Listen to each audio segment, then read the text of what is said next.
안녕하세요. 뮤직갤러리 음악사 이야기 시간입니다. 오늘은 슈만과 클라라의 만남과 결혼에 이어 이 부부에게 브람스가 나타나면서 이루어지는 브람스와 클라라의 일생 동안의 관계에 관해 이야기해 보려고 합니다. 브람스의 일방적인 클라라에 대한 사랑은 평생을 갖고 이루어지지 않는 애달픈 순정으로 유명한데요. 클라라와 브람스는 평생을 음악적 동료이자 서로 의지하는 친구 혹은 그보다는 좀 더 애매하게 친밀한 관계로 남았습니다. 제가 유학할 당시 피아노과 교수님 한 분은 클라라를 마구 욕했었죠. 브람스를 평생 동안 놔주지 않았다고요. 그게 맞는 말인 것도 같습니다. 슈만 부부와 브람스의 첫 만남은 뒤셀도르프의 음악 감독을 하고 있던 슈만의 집에서 이루어졌습니다. 20세 브람스는 자신의 피아노 소나타 1번 C장조를 가지고 유명 음악가들을 만나러 다니며 자신을 알리기 시작하였습니다. 먼저 바이마르의 리스트를 만나 자신의 소나타를 연주한 브람스는 리스트가 답으로 연주해주는 리스트의 피아노 소나타 B단조를 듣고는 자는 척했다고 합니다.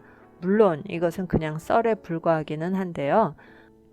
20살의 무명 청년이 리스트와 같은 대가에게 한 짓치고는 매우 대담하지 않습니까?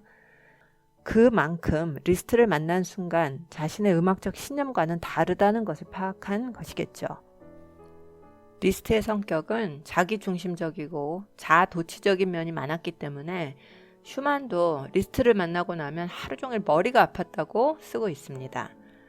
내성적이고 조용한 브람스가 자기 과시적인 리스트를 마음에 들어하지 않았던 것은 어쩌면 당연한 일이고요. 그들의 음악 또한 두 갈래로 갈라져서 19세기 낭만주의의 중요한 두 축을 형성하게 됩니다. 1856년 슈만 사망 후의 일이지만 리스트와 바그너는 신독일학파를 형성하여 고전음악에서 벗어나는 새로운 표제음악 전통을 확립하였고, 여기에 맞서는 보수 진영은 브람스를 중심으로 뭉쳐서 J.S. 바흐와 베토벤의 전통적인 음악을 잇는 낭만 음악을 고수하였습니다. 리스트에 실망한 브람스는 절친인 바이올리니스트 요하임의 추천으로 뒤셀도르프의 슈만을 찾아가게 됩니다. 1853년 9월 30일 20세 브람스가 현관을 들어오던 순간을 클라라는 일기에 고스란히 기록해 두었습니다.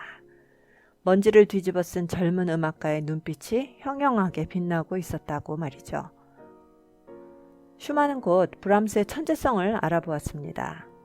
슈만은 자신의 음악 신보에 새로운 길, 노이의 반이라는 제목으로 브람스를 소개하면서 젊은 독수리에 비유하며 극찬하였습니다. 이로 인해 브람스는 음악계에 데뷔하게 되고 슈만은 브람스의 은인이자 자신의 음악을 이끌어주는 멘토가 되었습니다. 이로부터 몇 달 지나지 않아 1854년 2월 말 슈만은 신경증이 악화되어 끔찍한 일을 저질렀습니다. 라인강에 투신하여 자살하려 한 것이죠. 여러분 상상해 보십시오. 모두가 알아보는 시 음악 감독이 겨울아침에 잠옷 차림으로 다리로 뛰어나와 강에 투신하는 장면을요. 다행히 다리 밑을 지나가던 배에서 슈만을 끌어올려 죽음을 면했지만 슈만은 가족들을 보지 않으려 했으며 스스로 정신요양원에 들어가기를 청하였습니다. 이리하여 슈만은 1854년 엔데니히에 있는 요양원에 입원을 하게 되고 이 처리를 모두 브람스가 맡아 하게 되었습니다.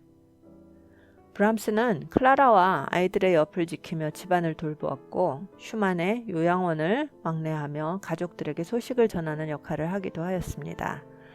젊은이로서 무척 하기 힘든 행동을 헌신적으로 슈만 가족에게 보여준 브람스가 존경스럽기까지 합니다. 결국 1856년 7월 29일 슈만은 정신분열증에 악화되어 자신이 누구인지도 기억 못하는 폐인이 되어 비참한 죽음을 맞이하였습니다. 브람스는 슈만이 사망한 후 클라라에게 품고 있던 사랑을 고백하기에 이르렀습니다. 하지만 클라라는 14살이나 연하인 브람스의 고백을 받아주지 않았고 1857년 어머니가 있는 베를린으로 아이들을 데리고 이주하여 버렸습니다. 다음 해인 1858년이 되자 브람스는 클라라와 평생 친구로 지낼 것을 약속하게 되고 그의 여름 교수의 딸이었던 아가테 폰 지볼트라는 처녀와 결혼까지 생각을 하였습니다. 하지만 브람스가 끝내 청혼하지 않으므로 이 둘의 관계는 이루어지지 않았습니다. 브람스는 클라라를 잊지 못하였던 것 같고, 클라라는 남자친구는 아니지만 자신의 음악적 견해를 나누고 의지할 수 있는 친구가 필요하였던 것 같습니다. 보통 평생을 절친과 애인 사이로 오가는 남녀 관계를 살펴보면 보통 남자 쪽은 단연 못한 사랑의 감정이 남아있고요. 여자 쪽은 친구로 생각하는 경우가 많죠. 이들은 이렇게 각자의 음악적 입지를 굳히면서 늙어갔습니다. 브람스는 비엔나를 중심으로 징 아카데미를 맡으면서 지휘자 작곡가로서 유럽 전체에 명성을 떨쳤고, 클라라는 비르투오소 피아니스트로 전 유럽을 다니며 연주 여행을 하는 데 집중하였습니다. 브람스는 새 작품을 발표하기 전 클라라에게 꼭 자문을 구하였고, 클라라는 슈만의 작품을 연주하거나 지휘할 일이 있을 때마다 브람스에게 도움을 요청하였습니다. 1890년 57세가 된 브람스는 자신이 작곡료와 출판비를 가지고 안정된 생활을 할 수 있다는 것을 알고는 음악계에서 은퇴 선언을 하게 됩니다. 하지만 천성적인 음악가였던 브람스는 다음에 1년이 지나지 않아 시각장애인이자 클라리넷 주자였던 리하르트 뮬펠트를 만나게 되고, 뮬펠트의 클라리넷 연주를 듣고 너무 감명을 받아서 클라리넷 트리오 오퍼스 114, 클라리넷 퀸텟 오퍼스 115, 두 개의 클라리넷 소나타 오퍼스 120을 작곡해 주게 됩니다. 이것이 브람스의 말년의 작품들로서 브람스 초기 작품의 장대하고 기계를 보여주는 듯한 젊은이의 과시하는 면이 다 없어지고 순수 예술적 서정성이 빛나는 작품들이 탄생하게 되었습니다. 이 시기 뮬펠트를 위한 곡은 아니지만 오퍼스 116에서 119까지 피아노 소품집은 정말 아름답습니다.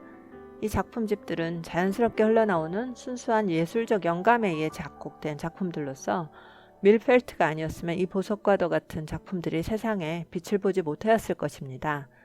사실 개인적으로는 이렇게 아름다운 작품들이 남자를 향한 감정의 작품이었다니 하고 놀랐던 기억이 있습니다. 하지만 브람스가 동성연애자였던 기록은 어디에도 없습니다. 오해 없으시길 바랍니다. 이번 시간에는 브람스의 후기 작품 중에서 제가 가장 좋아하는 곡이 오퍼스 118인데요. 이 속에는 6개의 소품이 들어있거든요. 여기에서 2번 클라이막스라 그래야 될까요? 어쨌든 첫 번째 섹션의 마지막 끝나기 직전의 부분을 조금 연주를 해봤습니다. 요거 한번 들어보고 그 다음으로 넘어가시죠.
1896년 5월 20일 77세 클라라가 사망하자 브람스는 자신의 일기에 나는 오늘 내가 세상에서 가장 사랑하는 여인을 땅에 묻었다 라는 글을 남깁니다.